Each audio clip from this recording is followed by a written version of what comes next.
High drama unfolded outside the residence of Samajwadi Party Rajya Sabha MP Ramjilal Suman in Agra after a large crowd of Karni Sena members attempted to storm into his premises.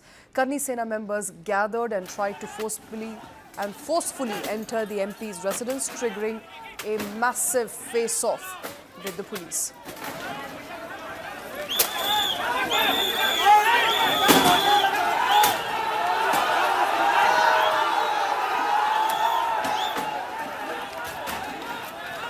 The situation turned violent as clashes broke out between the police and the Karni Sena members.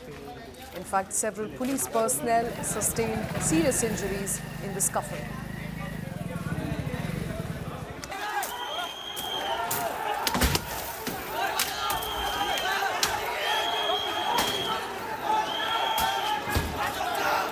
And protesters reportedly vandalized the main gate of the residence, forcing the police to resort to lathi charge to bring the situation under control. Heavy security has now been deployed in the area to prevent any further escalation. Meanwhile, Samajwadi Party's Rajya Sabha MP Ramjilal Suman was at the receiving end, remember, of a backlash after he called the Rajput ruler Rana Sanga a traitor. Following Suman's remark, right-wing outfits such as Vishwa Hindu Parishad and Karni Sena targeted the MP, while Union Minister Gajendra Singh Shekhawat of the BJP said that only a person with a trivial intellect and a small heart could make such comments.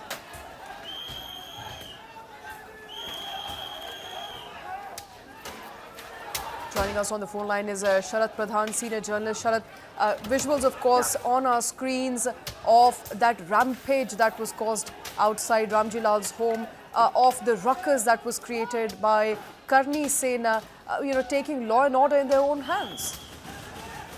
Well, that is the problem these days. There's growing intolerance, as one can see, and nobody tolerates anything uttered by anyone. Even if in this case, of course, I feel that on both sides are responsible. There was no reason the Ramjilal Suman statement was uncalled for. He could have stated a fact. It is largely believed in history. There may be contradictory opinions, but fact remains that Rana Sanga did have that, because Babar Nama, there is mention of this, that Rana Sanga got in touch with Babar, and because he needed his help to fight Ibrahim Lodi, who was becoming a menace. While there was already Ibrahim Lodi's own relatives were also against him, but he needed. So, but that doesn't amount. I wouldn't call him a traitor for that. So that was very stupid of the member of parliament to have addressed him, especially in these days when intolerance is at its peak. A stand-up comedian is taken to task for uttering something against. Now, these were things which did not exist earlier. So there is no reason. If you are stating a historical fact, fine. For that matter, when Yogi Adityanath calls Aurangzeb a foreigner, nobody takes affront to it, but which is not a fact. Because Aurangzeb was born here, his father was born here, his grandfather was born here, his great-grandfather was born here, and they died here. Other than Babar, all the Mughal emperors were born, and so how could you call them a foreigner? So, but these are things, Sharat Pradhan, I think the right wing is more intolerant than others at this moment. Right. Well, let's extend some benefit of doubt to Ramjilal Suman. Maybe he wasn't really aware of the right words to use. Maybe he wasn't really using the right words, but his intent was to refer back to history. In whichever case scenario, to create a ruckus like that outside his home where police has to be deployed and resort to lathi charge there, I think that's extremely unbecoming of civil discourse and civil administration. Which is actually unbecoming of, I wouldn't call Karni Sena any political party. It springs up once in a while, and I have reason to believe that they are basically saffron guys in wearing one robe or the other. They call themselves Karni Sena, but I'm sure they have some support of the ruling dispensation. Otherwise, this kind of a thing is not possible. Later on, you are bound by under law for the government to provide protection to such, particularly when the person happens to be MP. That all right, but even still, having said that, I still believe that Ramjilal Suman had no reason to be making this kind of a statement. Maybe you are right, and I'm sure he wouldn't have this intent of hurting the sentiments of those people who believe in Rana Sanga, and Rana Sanga is believed to be a strong, good warrior. It's not in those days it was not so much Hindu-Muslim as it is today, unfortunately.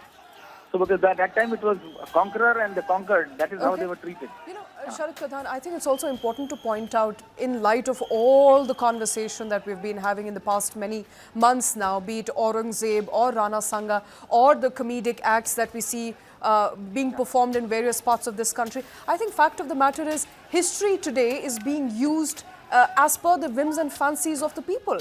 And you know, you pointed at how right-wing, in fact, is perhaps misusing and taking it a bit too far. But would it not be right to say that even in the left-wing governments, in governments where left-wing parties rule, they are intolerant as much as right-wing governments? I think there may be a difference of degree, but both intolerances, such intolerance is unacceptable in a democratic country. When we cease to be a democracy, which I won't be surprised if it happens in years to come, so then you can do anything. In an autocracy, you can do anything, but not in a democracy. And Absolutely. At least as long as we are living under this constitution, let us not do that. Because ultimately these things breeds hatred. Absolutely. But because the right wing has disagreeing been with fighting that. on the politics of hatred, I think they are more responsible for taking intolerance to the hills. Absolutely. Hatred begets hatred. I think that's the way it concludes, at least, the conversations around what's happening as far as those attacks is concerned, especially on your screens right now. The attack are outside Ramjilal Suman's home. Visuals on your screens where a mob group of protesters, Karni Sena, call them what you may, trying to break in, clashing with the police, resulting in a lathi charge that ensues. Sharad Pradhan, thank you very much for taking time out for joining us on that crucial story. Let's quickly listen into some reactions that came in since those clashes.